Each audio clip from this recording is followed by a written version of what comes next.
Hello friends, இன்றைக்கி நம்ம சென்னைக்கு தான் கிளம்ப போகிறோம். சரி, ஓகே, பஸ்லேயே கிளம்பிடலான்னு சொல்லிட்டு நானும் டிக்கெட் இருக்கான்னு செக் பண்ணிட்டு இருந்தேன். நானும் பார்த்த மாதிரி ஒரு டிக்கெட் இருந்தது மார்னிங் ஏசி பஸ்ஸில். சரி, ஓகேன்னு சொல்லிட்டு நானும் புக் பண்ணிட்டேன். டிக்கெட்லாம் புக் பண்ணி முடிச்சோன்னே ஈவினிங் போல் அப்படியே ஃப்ரெண்ட்ஸோட பேசிட்டு நானும் மார்னிங் கிளம்பிட்டேன். என் கூட அப்படியே ஒரு ஃப்ரெண்டு வந்திருந்தான். அவன் தான் அப்படியே பஸ் ஸ்டாண்டில் நம்மளை ட்ராப் பண்ணிட்டு அப்படியே கிளம்பிட்டான். அவன் ரொம்ப டைம் ஆயிடுச்சு, ஆனால் இன்னும் பஸ் வரல. அப்படியே ஜூஸ் குடிச்சு வெயிட் பண்ணிட்டு இருந்தேன். நானும்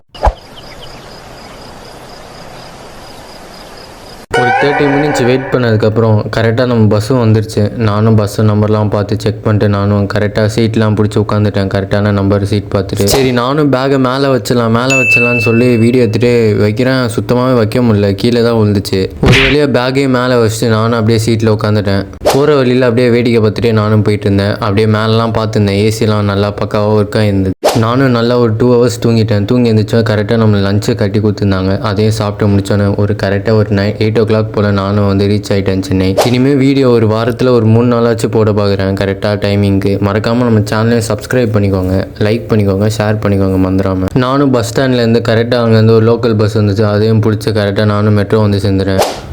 டைமை பார்த்தா ஒரு 9:30க்கு மேலே ஆயிடுச்சு. எனக்கும் செம்ம டயர்டு. போகிற வழியில் அப்படியே ரெஸ்யூம் எடுத்துகிட்டு நாளைக்கு காலேஜ் வர சொல்லியிருந்தாங்க. அப்படியே நானும் கிளம்பிட்டேன். Bye guys.